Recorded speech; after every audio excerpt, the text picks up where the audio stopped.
Carl, you and me had signed up to be the dream team on Amazon Prime, the whiskey show, and he hasn't bloody died yet. He hasn't bloody died. No, the lights were on, but nobody's home. America has tried to kill me once again, but failed. I got my first fucking touch with the American healthcare system this morning. I had to go to the doctor, and do you want me to tell you the truth? If our health system was as handy as that back home, I'd be as happy as Laurie. I was taken in, I was seen in less than an hour. I got an injection, an assessment. They took blood pressure, all that kind of jazz, and then got 4 prescriptions. And for all the care, all the prescriptions, whole heap, $100. What more could you ask for? Well, okay. Piece of piss. Yeah. Hopefully it works. Fingers crossed. Hopefully it works. Because of a wee bit of a rash, America has tried to kill me once again, but I will survive. But I'm not on the booze tonight or today. When in Rome, do what the Romans do. I'm on a Dr. Pepper, which is the Texas state drink sort of thing. So yeah, no whiskey tonight, I'm afraid. Pills of medication. I'll drink your whiskey. It's all right. Is Dr. Pepper from Texas? I never thought that at all. Dr. Pepper's the biggest soft drink here in Texas, yeah. It's bigger than Coke. You live and learn. I like Dr. Pepper. Yeah. That's all right, eh? It's not too bad. Hi, so Carl, what's fresh for you, buddy? Not much, really. It was quite a quiet Christmas. Didn't really get up to much, to be honest. Did Santa come? Santa came and went very quickly. Did you get anything nice? I got a couple of things, just the usual, a couple of bottles of whiskey and some sweets, the usual. But I've been trying to get through a lot of my open whiskey because I think I had about 70 whiskeys open. That and most of them they kind of had maybe 3-4 shots. Best before date. You should open an infinity bottle, Carl. Well, I already have one, and I don't touch it. So I was like, I'll just have 4 or 5 different infinity bottles, and I'll never drink them. But so I've killed a few nice bottles now. Like I killed, Redbreast PX, Redbreast 10 cask strength, Kings County cask strength. Oh yeah, from Brooklyn. Waterford bottle, like the regular Waterford. I'll be honest with you. I've tried a fair few of the Waterford stuff now over the last while. I beginning to really like the whole thing. I do. Some of them are much better than others, but I just kind of have bought into what they're doing, and I like what they're doing. Yeah, I have to say the cuvee that they brought out, like the first cuvee, I really enjoyed that. But I thought the organic Gaia, I couldn't agree more with you. Super. I bought the 1.2 there the other day. I haven't it with me, obviously, it's back home. Again, it's just, I think the cuvee's all right. It just needs, I think just by natural progression, in about 5 years' time, it'll be excellent. Just by sort of flavour drift and getting more and more stock. But the Gale 1.1, 1.2s, I think are both cracking stuff. Unbelievable, yeah. That presentation we were at the Friend at Hand was delightful. I mean, and that's the other thing. The peanut ones that they've brought out. Now I haven't tried both of them. I tried one of them. I thought it was superb. Don't hold back. If you're going to do a peanut one, might as well shove it in there. Might as well, absolutely. Yeah. I know what I got. I got this the other day. I can't drink because I'm on medication. Hang on. Yeah. That was my script. Fell on the floor there. People don't think there is a script there. It is there. Look. I picked this up the other day. This is blackened. So if you're a Metallica fan, it's actually all right. It's not the best whiskey in the world, but a blend of straight whiskies finished in black brandy casks. But yeah, that's all right. It's not bad. I picked that was like $20 for a wee half bottle. So yeah, a couple of wee shots out of that. As I say, that wasn't too bad. It was quite pleasant. Lovely. Yeah, I'll have to give that a go. I haven't tried it yet. Yeah, well worth having a wee look for, especially if you like the band. We're Celebrity Whiskies, Jean-Claude Van Damme, New Face of Irish Whiskey, is the one. It's fucking crap. Oh, it's terrible, man. I thought Proper 12 was about as bad as it could get. I was wrong. It's pure rubbish. Anyway, Well, we do a wee bit of news and then jump back to Carl in a wee minute. We will. We'll see you in about 15, 20 minutes. Cart, stay there for Let's us. go, guys. Can't wait, because the bottom will fall even more in the time you're away. All right. Oh, boy. Oh, no. I see Kit Charles is liking the fact that I've got rid of this bit. This is the work of Jilly, by the way, just so everybody is aware of this. There'll be a show next week because I'm on my travels. So I'm going to be in Austin, Texas next week. Good. So I'll not have time to do very much. So apparently, if you have a goatee, you're a bad cowboy. But if you have one of these, you're a good cowboy. So anyway, this is the only time you just see this because that's going. As soon as I get over with the road trip, you do know this just comes from the movies. This is no semblance in reality or real life. But anyway, which I feel like she's happy. She's happy, and it's a bit of a laugh. Sure, all right. It is, yeah. You don't want her to be short or cross. Aha! I see what you've done there. Because the first story up, and it's nice to see David's in here. The first story up is, down at our good friends at Shortcross, and he's done a little bit of a teaser. This is the cask that he has done with Finoan back in 2020. They recreated the old Conswater Distillery mash bill, one of Belfast's lost distilleries. And as David says, I grew up beside what was left of the distillery's warehouses and have been fascinated as to what its Irish whiskey would have tasted like. So, yeah,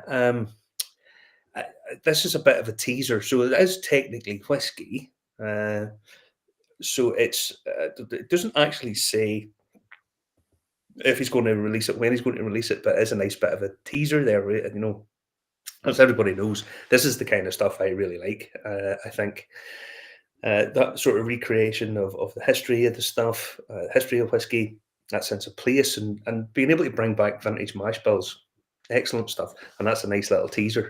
There's our Peter. He says it ages you. You know, you look older than me. You look older than me now. You definitely do. No, just that's not possible. I'll that have to look up. Possible. I polish your wee baldy head there. Oh boy. No. So that'd be nice. That's one to look out for. That'll be a nice bottling one that we can look forward to getting. Sooner rather than later. Yes, no. But it'd be a nice one to get. It was inspired, wasn't it? This guy really knows what he's doing, doesn't he? Oh, yeah, sure. We all know Finoan's been. It's a absolute godsend to the Irish whiskey industry. We're so lucky to have him. Now he's announced that there's a couple of things coming up. We know it was on a few weeks ago. We were talking about the creator project thing that he's doing that people have bought into, and he has brought up some of the events that he's going to be doing. Now, these are for people who have signed up to the whole project thing, and it's a massive project. There's one coming up on Tuesday, the 30th of January. Flick back to the other photo of Finoan standing in the courtyard. There's a bit more details there. Yep. Gives you a bit more detail. Make it big. There it is. Yeah. We invite all creators, kind supporters to tune into our first members online Hedge School talk. Aqua Ardens, Aqua Vitae, and the roots of Ushkaba. Details to follow via members' email. Now, I've got the members' email. It tells you some of the stuff that is happening there. Barry Chandler's doing the interview of Finoan all about it. It's a Barry Chandler from Stories and Sips. So, yeah, if you haven't signed up for this, guys, honestly, it looks as if he's going to be doing a load of different stuff all through the years. You're going to get a book and a bottle at the end of it. It's a project that I cannot see. If you're an Irish whiskey enthusiast, you really want to be on board with this. I just think it's a super project to be getting involved with. You know. Yeah. I mean, Finoan's books, they already are. The Testament, but they're going to be the Bibles in decades to come. Really, put it like this, they are. I mean, there's certain reference books that you can get that are samey.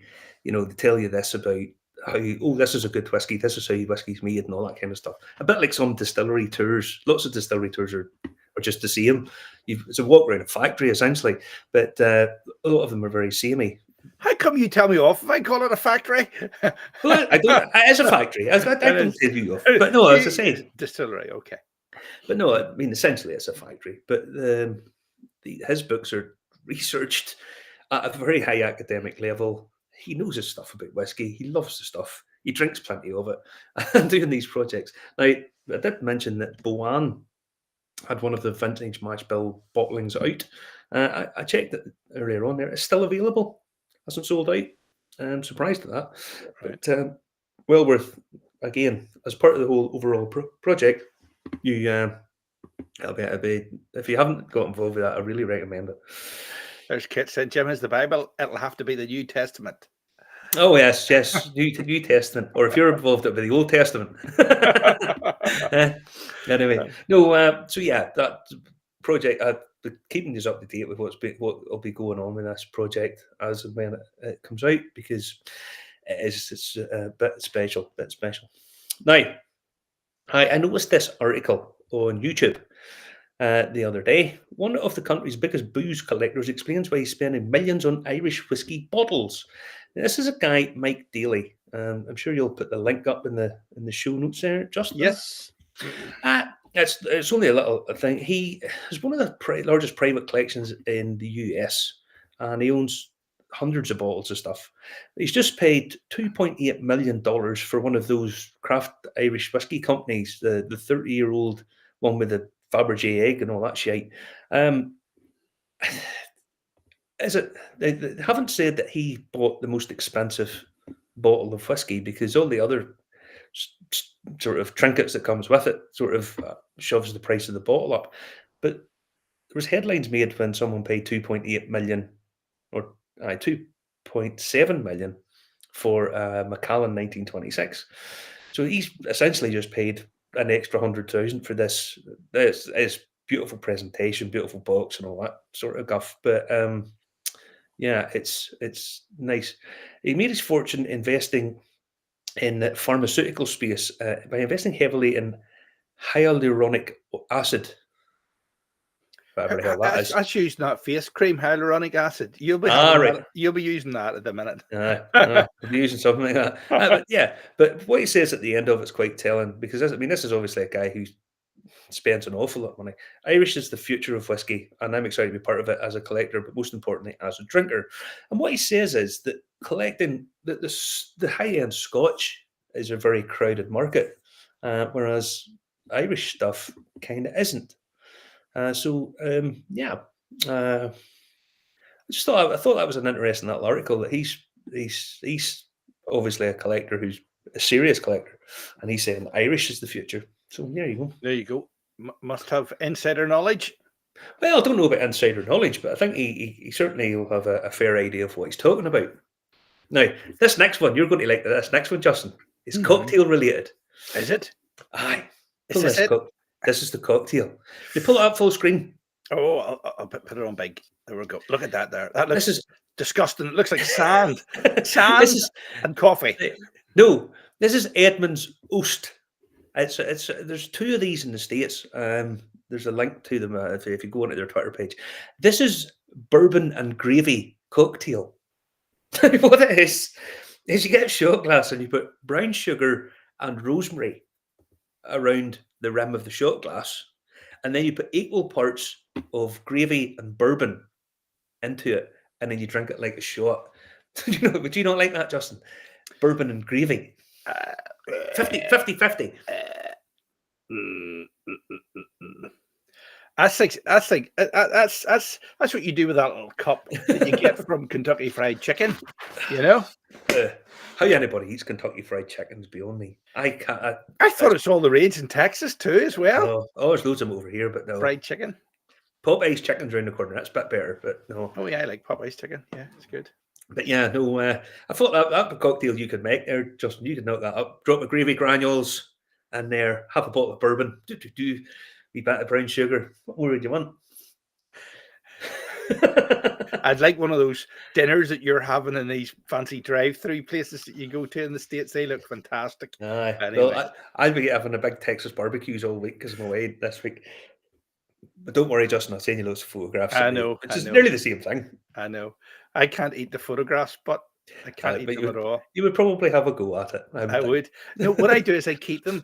In the future, they'll be able to do that laser thing like in Star Trek and bring them to life, and you'll be able to eat them then. It's bound to come one day. Oh, it's well within our lifetime, Justin, I would imagine. Well, if you ever got one of them things that creates food, you'll be shoveling 50p's in it. I know. I do. A wife would do fine, but there you go. Aye. Oh, no. Now, celebrity whiskey, can't get away from it. It's all the new rage. Locally, we have the Hinch and our very own James Nesbitt. Oh, Telegraph article. Yep, I have it. Yep. Yeah, he's looking very pleased with punch. You had a similar photograph with Peter and Terry Cross as well. Yeah, I did. Would have found There you go. That's it. He said he hopes to promote. Now, this is where it's a little bit different than some of the other. He's not saying this is my whiskey, I make this whiskey, I'm a great fan of this whiskey, blah, blah, blah, blah, blah. What he's saying is he wants to promote Northern Ireland's rich heritage and craftsmanship. This partnership is not just about endorsements. It's shared passion, vision, and appreciation of all good things to come out of Northern Ireland. And I'm thrilled to be joining forces with Cnoc Distillery, said the Bloodland Star. As a proud Northern Irishman, I have always admired the dedication and craftsmanship that goes into creating Hinch Irish whiskey and Ninth Wave Irish gin. This partnership is an opportunity to celebrate the best of our region and its iconic brands. So it's a little bit different. It is, but he is a great supporter of anything in Northern Ireland charities and stuff like that. As an ambassador, fair play to him, and good on them for getting him involved, because he is. I mean, he's been in lots and lots of different, major films. He's been in big films. I met him about 25 years ago when he did a television commercial where he held the screen up of a fake TV in front of him in Stranmillis Gardens. But there you go. Funny, he still talks about the time he met you as well. No, he wouldn't remember the time he met me or anybody else, if you know what I mean. Okay. All right. I can imagine he likes a bevy, does our James. I would imagine this is maybe a tie up where he just keeps sending him over balls. We're joking. Of course. But no, I know a couple of people that have been to Man United matches with him, and he'd be drinking his sorrows at the minute because they're shit. Dr. Forrest beat them last week. Manchester United have always been shit, but there you go. Don't start me. Forrest duffed them last week, so I couldn't be happier. Anyway, no, as I say, it's good on him. It's hope he's promoting lots of other stuff as well. Another Chris Stapleton has a whiskey out, Buffalo Trace, Traveller whiskey, and we have it here. There it is. Now, for anyone who doesn't know who Chris Stapleton is, he's an 8-time Grammy Award-winning country star who did the song Tennessee Whiskey. If you're bound to heard that anytime well, at least he sung about it. They use a whiskey out. That's all right. I'm happy enough for that one. Now, I haven't tasted this yet, but it's Buffalo Trace. Now, if you look, it's part of Buffalo Trace's family. Eagle Rare, Van Winkle's, the Sazerac, Elmer T. Lee, loads and loads and loads of stuff. But I read a review of it the other day that said it was diabolically bad. Now, I don't know. I haven't tasted it yet, so I'll leave judgment till I get it. But I do find some of these reviewers, and I don't mean to cast aspersions on anyone, but I do occasionally watch other people's reviews and stuff. I don't do a huge amount of them because I think a lot of them's rubbish. And it was two people doing a blind taste test, and it popped up on YouTube, and I thought, all right, I'll do this. So it was like 8 budget whiskies, and one of them, bear in mind it's blind, one of the whiskies they were tasting was the Sexton. Now, bear in mind the Sexton is a non-age statement single malt, aged in decent Oloroso sherry casks, right? From a very, very well-respected distillery, Bushmills. I still think Bushmills, as it currently stands, there's the best quality. I hope they didn't get to feel the bottle, because even I would recognise that bottle. No, it was all blind. And she rated it as like the worst one that she tasted. Now, this is up against budget bourbons, where she rated like Evan Williams bottled and bond guff that you buy for like $20. That was like our second favourite. But are they all sugar sweet? Are they? The thing is, just it's all personal preference, and I totally get that. But in terms of a quality of spirit, if you think that a 8-year-old roughly single malt from Bushmills is much worse than budget economy budget plastic bottle bourbon, I'm going to say I'm not going to take your advice on much, because in terms of a quality of spirit, it's a bit like you're buying a good quality single estate wine versus the cheap guff that isn't in the basket section at Lidl. Aye. So we can hardly keep up with these celebrity whiskies. There's 3 this week alone. Well, here's another one, and I had to send you the link because I don't have a baldy who this guy is. This is another celebrity whiskey, and this is Glenn Howerton. Now, he was in It's Always Sunny in Philadelphia, Blackberry, and so on, and he's now brought out an Irish-American whiskey that Howerton launched with the Sunny co-stars Charlie Day and Rob McElhenney. So this is an Irish-American whiskey. So what that actually means, who knows? But aye. So it's another celebrity whiskey, but it's Irish-American, not just American, or not just Irish. Do you know they need to use that pop song? You're driving me up the walls, up the walls, up the walls. You know whoever that one is? I can't remember. You know the one I mean? No. Nope. You drive me around the bend up the walls. I don't know. I'm gonna find it and play it, and then we'll get Zuckerberg. Oh, Zuckerberg will nuke us. But no, as I say, it's labelled as an Irish American whiskey, which I know that William Jameson's, the Moribund Lane Distillery, used to label Irish American whiskey back 1920s or something like that, 30s maybe. So I don't know, but it's another celebrity whiskey, of which there are plenty. But celebrity whiskies, we'll drop that because we're moving over to artificial intelligence, Justin. Now, this is Label 5, and what they've done is they got AI to design a cityscape. I thought there'd have been enough cityscapes that you could have done yourself. Okay. And what they've done is they've used an algorithm to individually print every single label on all the bottles different. Right? Okay. Right. So, but they're all part of this thing, all part of this cityscape. And the idea is you buy like 5 of these bottles, and then what you can do is you can go onto the website and try and look to see if you can find where your label came from. That doesn't sound... sounds like it comes with a Happy Meal. I don't get this. Why? I don't understand it. But you have the link there. So I have the link. I can show you the cityscape in the stream. What do you see? This is the cityscape, right? Aye. And the idea is you're supposed to look for where your label came from. Who could be arsed? Let's be honest. Who would give a shit? It just looks like we've designed a bottle and there's infinite number of labels on the bottle. I mean, it looks like Hong Kong to me. Well, that's what it looks like. It just looks like a sort of generic cityscape. But who would be arsed? Oh, I must buy a bottle and then go on here and see if I can find exactly what bit of the cityscape my label comes from. Why would you be fucked? Why, in all seriousness, why would you be arsed doing that? Shall we give them the airtime and show the video? Shall we? Go on ahead, show the thing. Wait, where do you see this here? This takes a biscuit.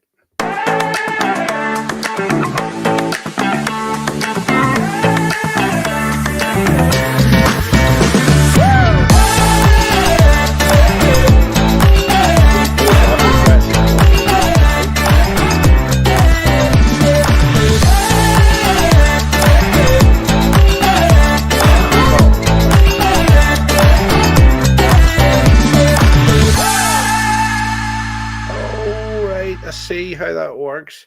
Aye. That is the daftest thing I've ever seen in my entire life. Everybody knows I like a gimmick, I'm all for gimmicks. If a gimmick, no problem. If it works, what would be the point of this? Is there a prize for it? Don't think so. Doesn't mention nothing about a price. Okay, very good. So there we go. There we go. Load out of bollocks. There's Tracy McKee going back to the blind review of an. There's a very interesting blind review of an old Bushmills 24-year-old versus a new Bushmills 21 bottle on YouTube. All you need to know about whiskey reviews. Well, actually, Tracy, we've done that. We've compared old and new, and there is a difference.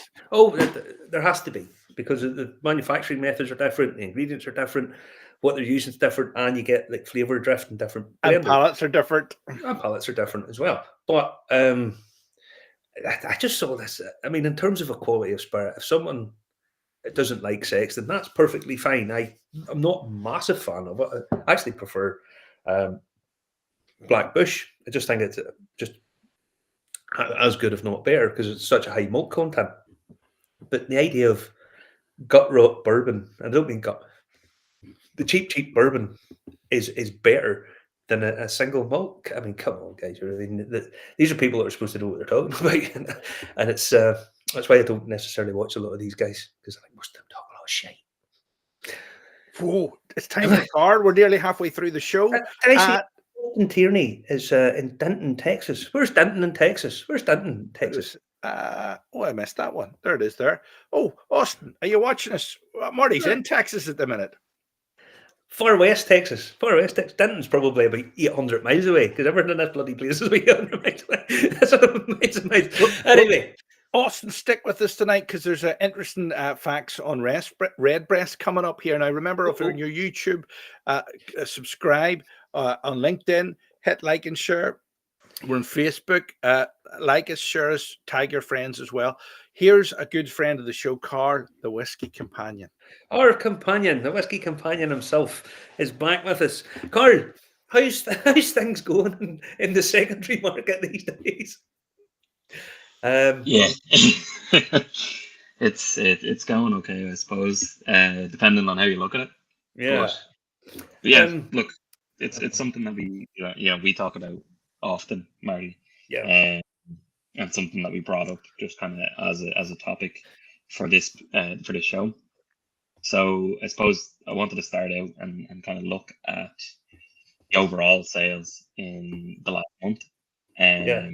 Now looking at increase in sales, decrease in sales, if there was, and it made for some interesting reading. So overall, there definitely has been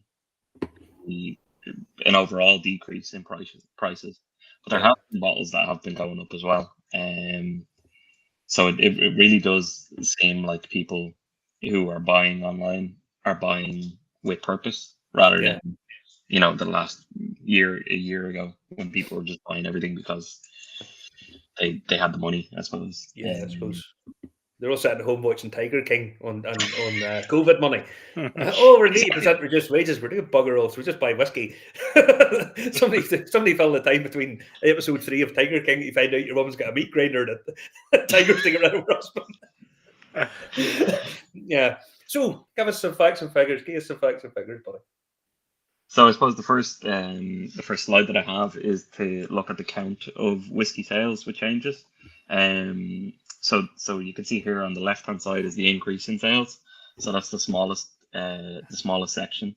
So there's about 1,800 or nearly 1,900 bottles, like individual bottles, that had an increase in sales from the last 3 months. This month in particular. Then the decrease in sales was a larger portion, so that was nearly 3,700 bottles had a decrease. Now the 18,000 that have no change in sale, it's a little bit misleading, because it takes into consideration very minimal changes, as well as the bottles that I haven't been able to match to each other. So sometimes they look as if they're the first time coming up as a bottle, rather than versus another sale. Does Christmas not affect the market like that, where some people buy who don't buy, and some people who normally buy don't buy, or do buy, or whatever? No. Yeah, like I think It generally does. You usually see a little bit of a reduction in typical prices across the board for Christmas, because one, you have a lot of people putting up bottles for sale because they want to free up money for Christmas. That's usually in November/early December, depending on the auction site. And then people with a bit of foresight see that they probably will overspend for Christmas, so they put bottles in for the Christmas auctions. And then obviously there's less people with money in their pocket to bid on. So yeah, I suppose they were just kind of the headline numbers, really. And then kind of going into that, then onto the next slide, I just kind of looked at the actual average percentage change that happened. And this one I thought was quite interesting, because of the 1900 bottles that were in increase in sales, we're talking about the average increase being 30 to 31% of a difference. Wow. Which I would have thought would have been a bit lower. I would have thought it would have been in the kind of 10 to 20 range, if anything. And then the decrease, again, this is a larger number of bottles, so about 3,700 bottles. The average was 20.5% decrease. So, Some of them, I always. Some of them, there has been a marked drop off. Some of them have had a huge drop off. Yeah, and yeah, like one thing that I always struggled with, I suppose, or struggled with trying to quantify is, 20% decrease is not the same as a 20% increase. No. You can only have 100% decrease and then you're at zero. Yeah. Whereas you can have you can have a 300, 400, 500% increase. Yeah. So I noticed 20% decrease is quite a lot. I mean, we were talking earlier on about the Waterfords. I mean, the price of them has utterly collapsed in the secondary market. Someone who paid for a full Waterford collection 18 months ago, I mean, they're looking at, I mean, they must have lost 50-60% of it, easy. Minimum. So yeah, nice collection they have. But it's a lovely collection, and I mean, I like the branding on Waterford as well. But you're talking, as soon as it's bought, you'll sell it for 50% less. So that's unfortunate. You went so swings and roundabouts. It is. But yeah, so I suppose they're just kind of like the top level numbers, and I suppose a bit of the nerdy aspect of things. Yeah. So the stuff that people are kind of interested in, I suppose, I started off with an old favorite, and one of the bottles, or one of the brands that are kind of traded the most for Irish whiskey, obviously Middleton. So the first one being Middleton Very Rare 2023. So the reason that I picked this one was obviously it was the last Middleton Very Rare to be released.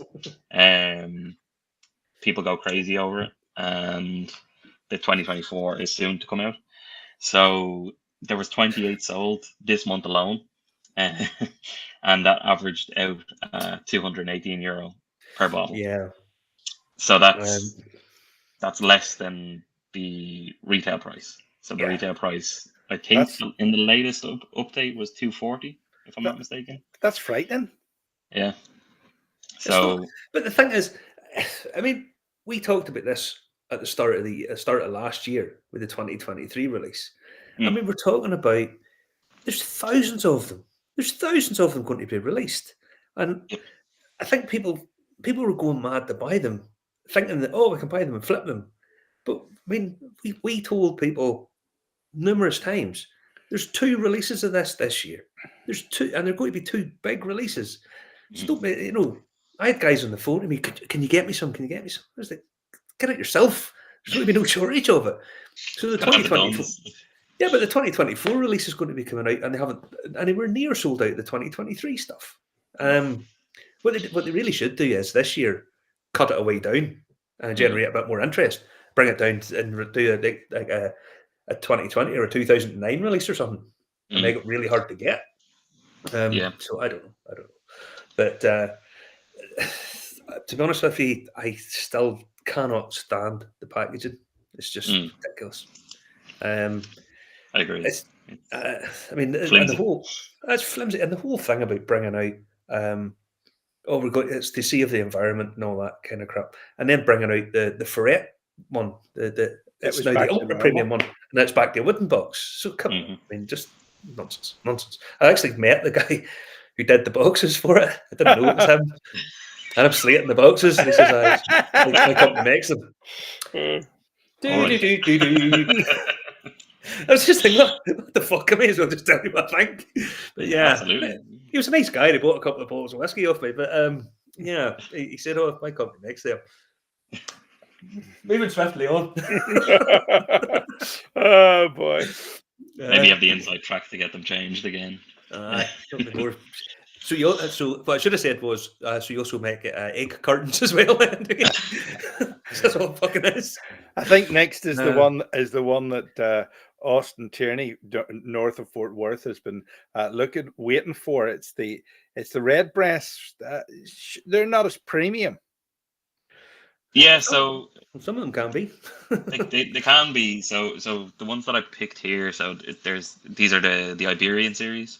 So, well, the Redbreast PX was brought out originally as a limited edition, once off, and in the last week, I think Middleton have come out and said that it's now going to be a permanent member of the Redbreast family, the Iberian Series with the Lustau, but the caveat being it's only going to be sold in the USA. So, what does that mean? I suppose the average price this month did go down a little bit, and there was 15 traded hands to the 20 of the previous 3 months, and that sold a little bit higher. But I think it'll go the same route as the Kentucky Oak did, which is the Redbreast Kentucky Oak, the American Oak series that they have, which kind of sits around this price anyway. Yeah. So if it is a US exclusive, it's still gonna have that kind of, hard to get aspect. And, it's one of the most well regarded Redbreast releases, at least from a monetary gain or a monetary aspect as well as a taste aspect. Like it's good value for money, and well, I think it'll stay around that price. There's Connor says he can't understand the US only decision with the Pedram in this. No idea. They obviously thought that they didn't have enough with the Redbreast small batch release, the Redbreast small batch, different cask, the Redbreast Kentucky Oak, whatever the latest one, the Minnesota one, or the Ozark, the Ozark Wood. Yeah, one. That's right. So I saw the Redbreast. I saw the Kentucky Oak one there on the shelf there the other day. I was going to pick it up because I haven't tried it yet, and then I thought, something. I'll get it. I'll maybe get it before I go home. But I want to try it. There's the American stuff over here. I want to try a bit more of them when I'm here. Funny enough, talking about America, there's Austin Tierney's got back to us north of Fort Worth, and he says PXs are arguably the best. The US makes sense. Man after more heart. I like them sweeter too, but bourbon's a bit sweet for me. That's true. It is a lot sweeter. Yeah, but I mean, I think having things as exclusive in certain markets, fair enough. I mean, obviously, they're possibly a bit better informed than we would be, and what sells where and so on. But I agree with Connor. I think if you're going to release them, your sort of fan base is always going to be in Ireland. Maybe do you not? So I probably see rationale for both of them. But in terms of treating your customer, I think they should really. I think they should have them in Ireland for us as well. There's Connor's come back. The Kentucky is a nice drop, but the flavor profile is completely different from the usual Redbreast flavor profile. Yeah, I'll probably pick it up whenever, because as I say, there's I don't think there's any shortage of it over here. So I'll maybe pick it up before I come home. But I wanted to get Metallica. Oh boy. Yeah.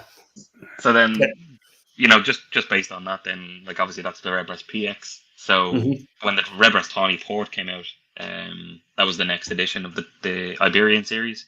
So everyone thought this would be another PX, and it'd go up to double the price in a matter of months. Yeah, but boss. It seems that they have a lot more tawny ports in the PX. Given the fact that they had 3 different port casks for dream casks, maybe they have leftover port that they have to get rid of, so they put a lot into this. They actually had a second release of the tawny port as well, like it's a small release, and I like the port. I thought the port was quite nice. PX was all right, but again, it's a bit sweet for me. Although I've got to this point now where a lot of the sweeter ones, if they're done well, is that they can be sweet, but not saccharine sweet. If it's that fruit sort of fruity sweetness, then that's a slightly different thing. But yeah, I like the tawny port. I like that. Yeah, I liked it myself, and as Crowher was saying there, like he's disappointed with it. I think a lot of people were disappointed with it because they went in thinking that it was going to be similar to the PX, because the PX packed such a higher punch than the ordinary Redbreast did or the Lustau. But they are completely different whiskies, like completely different flavor profiles, completely different taste. So if you go into it without thinking this is going to be a PX, I think it's actually a really good drinker. No, I just my palate a little bit better. But yeah, the PX again. You were talking earlier on about the Redbreast 10, the cask strength. I know boys that lost over it. Thought it was it's the best whiskey ever. I was like, it was all right. It was okay. It wasn't anything.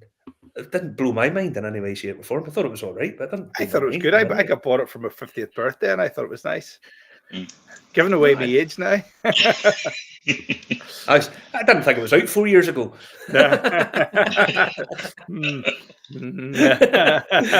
Very good.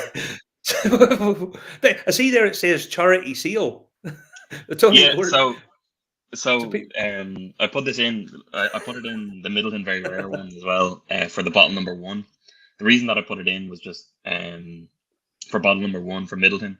00001. For context, people are still willing to pay big money for Middleton. Like just seeing the price go down or the price go below retail there's no panic. People are ready to pay big money when the time is right. And in this case, when the bottle is number 1. But for the Redbreast Tawny Port, what I thought was interesting was, the first 3 months before this. So this is the first month when Tawny Port was really there. And, 38 bottles came up for sale. It averaged out at 83. But previous to that, the first 3 got into auction and they averaged out at €155. So the reason that I put in the charity sale was just to show that people will pay a little bit over the odds for the bottle. But I think our cap is kind of retail at the moment. Yeah. I think that's fair enough. There's plenty of it about. I mean, why would it go mad? But yeah, I know loads of people have big Redbreast fans, and there's a lot to collect with Redbreast, more than people think actually. A lot of the single cask stuff can be quite hard to get your hands on. But again, nice collection to have if people are collecting Redbreast. I mean, I know everybody focuses on Middleton. That's just the way it is. But the other collections that there are, the Writer's Tears cask strength, the single cask Redbreasts and so on, are nice alternative collections to have. No, absolutely. Good. So what's up next? So going from a bit of doom and gloom to kind of a bit of nicer news, I suppose. So there's the Cnoc Distillery exclusive. So this started selling at the start of December.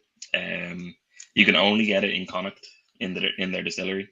It's a sherry sherry cask distillery exclusive, and it retailed at €90. So this recently won the best Irish whiskey in Yeah. 2023 in the Irish Whiskey Awards, and this was the first sale that ever happened, and it wasn't on Irish whiskey auctions or whiskey bidders or any of that. It was on Wiki, so the Netherlands Yeah, the sort eBay. of forgotten one. That this is kind Yeah, of eBay-esque. It's a bit strange compared to the rest of them. it is a bit strange, but it tends to do like the average price. Now I think it kind of does that because the commission that you pay is actually a lot more. But the fact that it pulled in €202 is quite impressive. Yeah. Especially the But fact that it was a €90 retail, and but I you can wouldn't only have thought but you can't get it unless you go there. exactly. But the thing is, though, you don't see many other distillery exclusives doing that Yeah. sort of flip. You Like, don't really. you go to Teeling and you buy one of their, fill your own barrels. I know or people fill think your it's own the bottles. one for the tourists that come and it's cheap and cheerful and it's to get it out the door. Yes, I know that. But I mean, that Cnoc Distillery, I mean, they've been doing their single malt that they released last year. They're I think it was excellent. It was really, really good. I really enjoy their whiskey. Yeah, so nice things coming out of there. It's good to see it. Nice to see a new distillery doing so well. Absolutely. And and look, more power to them. And yeah, I haven't tried that particular one, or if I have, I blind tasted it. But I've heard unbelievable. or you were blind drunk. blind drunk, and I blind tested. Yes, as been part of there the panel. But yeah, like I think it's definitely worth the trip. Like for €90 for a cask strength cherry in house whiskey, I think is very good. Some of those in-house fill your own bottle stuff is superb. Some of them are really, really good. Yeah, I recently did the Teeling one. That's why I brought it up. But I did the single pot still one, and it's actually lovely. Really, really nice. No, their own pot still that comes out. Nothing to write home about. Let's be honest. I like it. But I tell you one that I had that was really, really good. The Auchentoshan Distillery. And Auchentoshan, it's okay. It's nothing particularly great whiskey in and of itself most of the time. But their distillery reserve one, you fill your own bottle. It was it 58.7% or something sherry cask. Wow. It was superb. Touch of water was magic. But some of them can be really, really good. Some of them, generic touristy stuff, as Justin would say. So, what have you had else for us? Yeah, so the next one that I wanted to look at was the Dingle Whiskey Set. Now, this one went in Whiskey Bidders in the last auction, and you'll notice there in the big red it says reserve not met. So this was just something that caught my eye because it was a 20 set of whiskey, and wow, the bid was 3,200, and the estimate that was on it. Now, for those privy to auctions, if you have a reserve on it and the reserve is a bit high, the estimate will generally indicate what the reserve is. So in this case, I would assume that the reserve was around 5,000 to 6,000. So I just had a quick look. I put together the whole set in the Whiskey Companion app, and the low price that you could get it for was $3,000. Average price for the last 6 months. So that's not even like I had to go to 6 months for some of the whiskies. You're talking 3,500, and the high price was $5,000. Like that's you hit the perfect person for every single bottle every time for the last 6 months. So I think maybe it's a bit naive of the seller to think that it is $5,000 or $6,000, and I understand when you're putting it up, you don't want to lose money. You want to make sure that you're getting as much money back as you can. But I mean, with the market the way it is at the moment, you kind of have to just take it how it is. But the longer this runs, Carl, the more likely people are to clear it at a lower price, are they not? They could. Well, it's certainly Like- a buyer's market at the minute. You know, if people are wanting to buy whiskey, it's a buyer's market at the minute. There's Connor coming on here to full sets to even make coin at this point. I'd always assume you'd make more on average selling individual bottles. I think you're 100% right. That's why they split up big collections and sell them off individually. It's not as romantic to do it particularly. You know, I think the guy that wants to sell it, I've got the full collection, I want to sell it fait accompli. Look, there you go, buy it all. But most people that already have the bottles, you know, if there's a 20 bottle collection and they have 15 of them, they ain't going to buy all 20 just to get the 5 they don't have. Exactly. You know, so yeah, it's a buyer's market at the minute, and selling full collections is probably a hard way to get rid of them.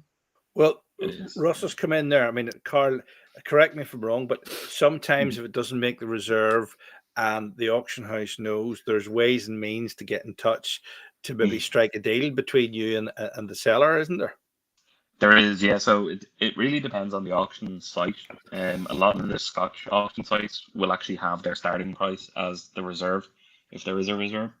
Some of them, think any of the Irish whiskey auctions do. I don't think so. But I had a guy. I was bidding on a bottle at a Scotch whiskey auction there a couple of months ago, and it didn't meet the reserve. And I assume I was fairly well below the reserve. And they got in touch with me. Do you want to bid? Make an offer. So I said, yeah. I'm just putting £50 lower than the offer I had on the auction, and they give me it. Yeah. So what was the point of having the reserve? It totally baffles me. If the guy was looking, I can't remember what it was. Say the bottle was £400 or something, and I had £250 on it, and I didn't get it, and I offered him 200, and he accepted it. I was like, what the fuck did you do that for? It was just stupid, you know. But that's what they're trying to do. It doesn't make any sense to me. I can understand having reserves on single bottles, that are really high end premium. You know, you're not going to, putting that reserve on them. Or even the ones that are kind of, they're not very consistent in their prices. Like it changes every auction.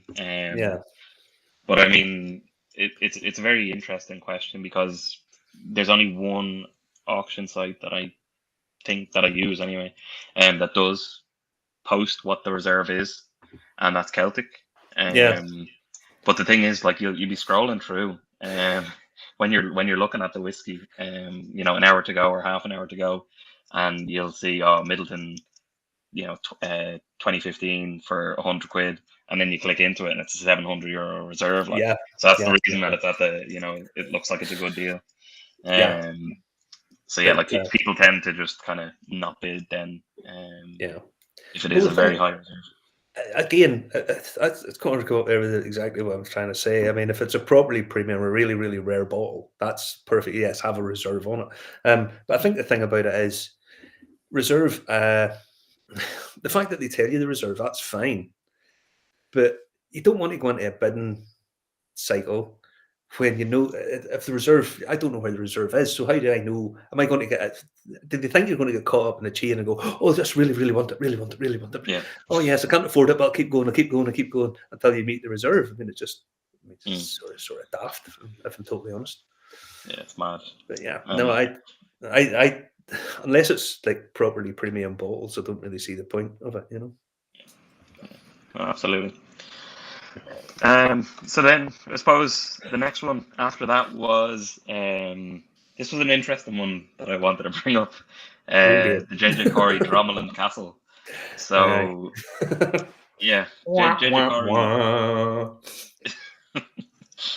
JJ Corey used to be kind of the belle of the ball, I suppose, of whiskey auctions and sales, and it's just spiraled downwards kind of the last year, 2 years, and they came out with this €500 bottle of whiskey for Dromelin Castle, and like I didn't know where they were coming out with the €500 in the first place, but someone decided to take a risk, a very big risk, and try and flip this.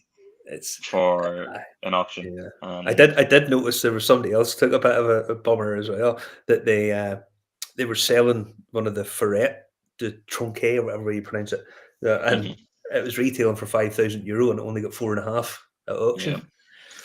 So some personally speaking, I think as a collectible, it's a no-brainer. I mean, in 5 or 10 years' time, it'll be, definitely probably double its money. But trying to flip a €5,000 bottle when they're still available in some places. I know. Yeah, like, even the Stromlin one is still available on the Stromlin Castle website. Yeah, I mean, trying to flip things that are available at retail and can't sell out is a bit of a strange idea. It is. You know, it is. I think people just have this idea that you buy these bottles that are limited edition and they're just a license to double your money. But yeah, it's just pointless. We've had a great question in there from William. Marty, is there any whiskey that you would recommend we look at in this downturn that just is up? If I buy them, they go belly up, so don't worry. At the minute, there's loads of stuff that is probably value for money at auction, but that is the joy of downloading this app and paying for this app, because you can do the homework yourself. So go and get the Whiskey Companion. It's all there. It's not. I mean, Carl has it all done out for you. All you have to do is look at some stuff that is dropping down. Personally speaking, if I had to lay my hat out, probably the Causeway collection stuff has petered away down in terms of collectability. The prices of them, I think a Marsala cask, which retailed for £400, I think one of them sold for just shy of €300, which in a few years' time, because it is an absolutely cracking whiskey. It's unbelievably good. So stuff like that, I would think, is probably the Causeway one, just off the top of my head, would be ones to pick up. I still think Paddy Centenary is an absolute no-brainer to start collecting. Get as many of them shut up. As many of them tucked under the bed as you can. They're €90 a bottle, €100 a bottle, sort of between 90 and €120 a bottle. When Sazerac put the accelerator on, Paddy's going to be everywhere, and it's an absolutely cracking drink. So if there's any recommendations, I'd say buy as many Paddy Centenaries as you can, because once Sazerac, I was talking to Helen Mulholland not long ago, and Helen said she's doing some work on Paddy as we speak. So should I say that? She'll not mind me saying that, but she's working on down there in Lochgill. So they're gearing up, and when Sazerac decide to throw their hand grenade into the Irish whiskey market, if we see what they do, it'll be everywhere. So yeah. But yeah, that's the ones to get. Hey, Russ doesn't like correcting. He's for drinking. There you go. That's a man after my own heart. We've got one more thing to do here, Carl. What is it tonight? So the last one is the Irishman Coffee Stout. So this was a Dick Mac collaboration that the Irishman did and bottled for Celtic Whiskey Shop. So there's only one up this month. And Irishman's went very quiet. Irishman has went very quiet over the last week while now. Yeah, it did, yeah. They brought out a whole pile very quickly and then sort of haven't done a huge amount with it since, I don't think. No. But this one, it was strange because the last three that sold, not the last 3 months, but like the last three that sold, were under €100, and this one nearly doubled that at €190. Like literally the last sale, that I found was €63, and that was on Irish Whiskey Auctions. In the same auction, it sold for 90 or 83 or something like that. Don't know what the difference was, but you find that sometimes. This is just weird. I mean, I noticed there was a Middleton 1984. So the first release of Middleton, very rare, 84, and there's two of them sold in Irish Whiskey Auctions.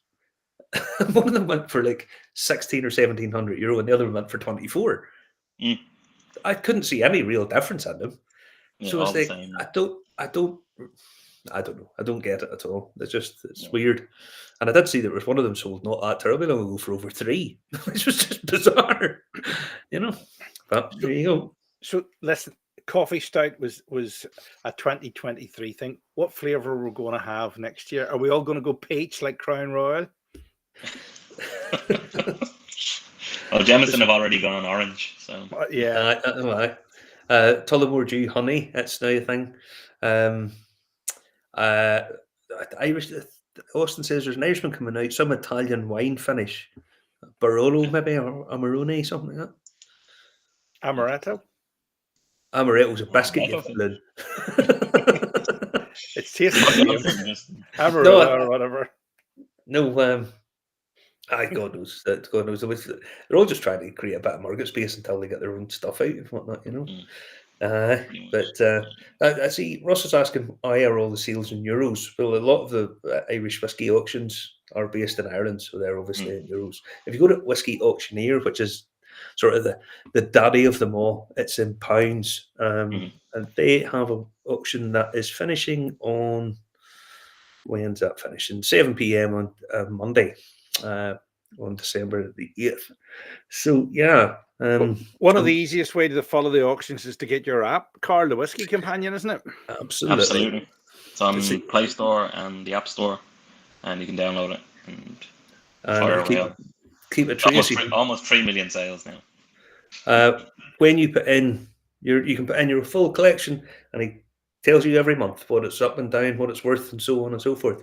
There's loads of stuff, and it's a fantastic resource to have for anybody, even if you're not a collector, in terms of just having an idea of what bottles are and what they're worth in retail, and how common they are, and because the things sell out, the way you get them is going to be an auction, but there's loads of stuff doesn't sell out because there's absolutely shitloads of it lying about, But yeah, I don't just track the auctions either. I track a lot of online shops, so you can actually get the whiskey when it's on a site.